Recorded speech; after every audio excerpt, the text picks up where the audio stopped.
Você acha que existe uma tensão racial no Brasil? Acho. E como é que ela se apresenta? Lazinho, veja bem, eu vou falar desse assunto com a maior humildade, porque eu não tenho nenhuma esperança de que a minha origem não me envenene, entendeu? Eu sou um menino branco que nasci na classe média alta do Rio de Janeiro. A minha casa tinha 5 empregados. Todos eram negros. Eu nunca tive um empregado branco, entendeu? Todos os meus empregados eram negros. O que eu conheço da cultura africana, eu conheci na cozinha da minha casa, das minhas empregadas me contando histórias. Histórias de diversas religiosidades, não só das macumbas, né, da Umbanda, da Quimbanda, né, de Candomblé, mas também histórias daquele catolicismo ou daquele protestantismo. E o que eu conheço da pobreza também é do que as minhas empregadas me contavam. O que eu conheço da pobreza é de ter ido passar um dia na casa de uma empregada e ter pedido para ir ao banheiro e ela ter ficado sem jeito, a Romana, que era uma empregada antiga da minha avó. Ela ter me levado no banheiro e era só um balde, o banheiro. E eu com 10 anos de idade ter levado aquele inexprimível susto, essa inexprimível compreensão de que a vida era diferente da que eu conhecia. Um balde, cara. O banheiro dela era uma porta e um balde. Então, quando você me pergunta se tem uma tensão racial no Brasil, no mínimo tem essa que eu estou descrevendo, né? Eu acho mesmo que nós estamos vivendo ainda a escravidão. Que a escravidão teve um final burocrático e que esse final burocrático criou na sensação da nação uma ilusão de que as questões produzidas pela escravidão estão resolvidas, estão terminadas. Enquanto que eu penso que você não arranca um povo de um lugar, atravessa um oceano com ele durante 300 anos, chega aqui, você divide as famílias, mata a língua, mata a cultura, tira daquela gente tudo, faz eles trabalharem até morrer, poupa as mulheres porque elas cuidam dos seus filhos, né, dos filhos dos brancos.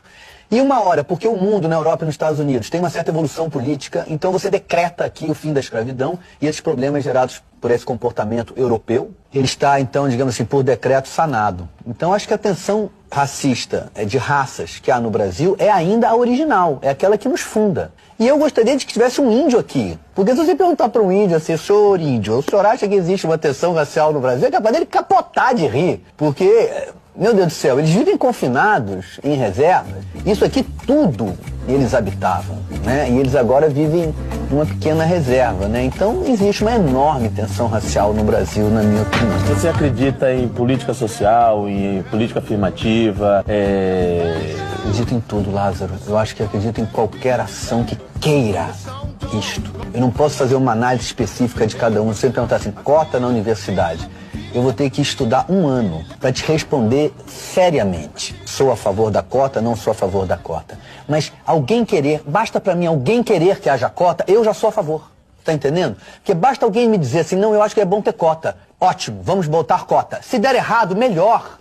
Melhor, deu errado, mas fizemos, tentamos, foi por aí, andou o assunto. O pior para o Brasil é fingirmos que esse assunto não existe, fingirmos que está tudo bem, fingirmos que os bandidos que são presos não são a maioria ou pretos ou mulatos claros, aquela música do Gil e do Caetano. Mulato quase claro, quase branco, quase preto, de mulato, aquele negócio que eles escrevem ali, e que a polícia que bate neles, que prende eles também não é toda ela quase mulata, quase preta, quase mulata, quase branca. Fingir que isso não é assim, aí você anda 2 degraus na escada social e a cor começa a ficar branca. Fingir que isso não é assim, essa hipocrisia, acho péssimo. Acho que tem que ter cota, tem que ter todo empenho. Mas o drama maior para mim é a questão cultural. É que aceitemos a influência da cultura que se originou na África e que veio para o Brasil, que nem era Brasil ainda, para esse lugar aqui, que se encontrou com uma cultura indígena que estava aqui e que isso tudo é dominado pela cultura europeia que produziu esse encontro, isso tudo é o que nós semos. Ótimo falar assim, né? Isso tudo é o que nós semos, entendeu? E negar que nós semos isso é o que nós temos feito sistematicamente. E que eu, que sou um remanescente da elite europeia, que sou o gene europeu branco que produziu isso e que permanece razoavelmente branco, embora eu certamente tenha alguma miscigenação, no Brasil, isso que nós chamamos, portanto, de elite brasileira, nega que nós sejamos isso. E vive com olhos para a Europa, vive com olhos para os Estados Unidos ainda. E o nosso teatro, só porque estamos num teatro, é ainda assim. Por isso eu gostava tanto quando eu vi o Bando de Teatro do Olodum. Foi um dos maiores sustos que eu levei na minha vida. Eu não sabia que o Brasil já tinha produzido um teatro dele mesmo, que já fosse produto disso aí, que é o que nós somos, dessa confusão. E o Bando de Teatro do Olodum foi um dos exemplos que eu tive, talvez o primeiro.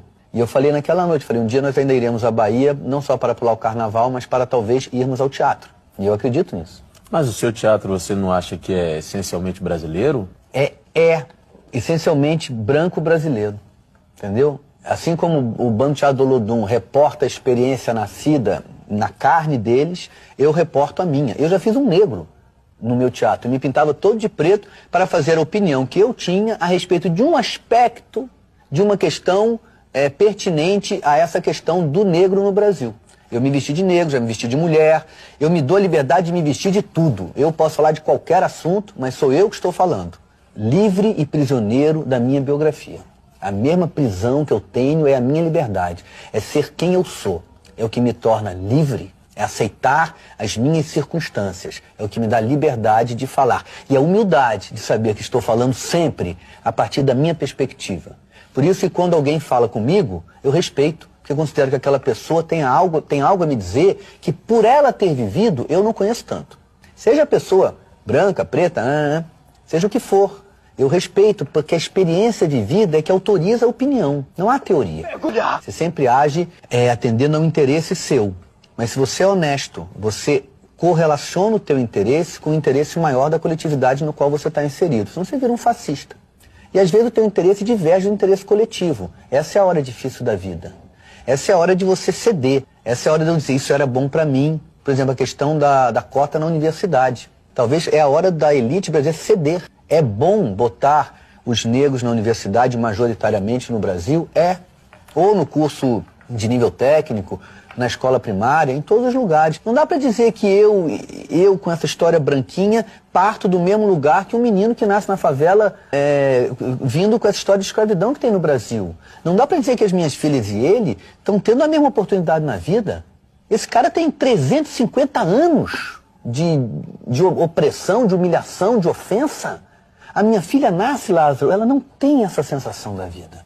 Um menininho preto brasileiro, muito cedo, ele sabe a cara do tapa na cara da polícia.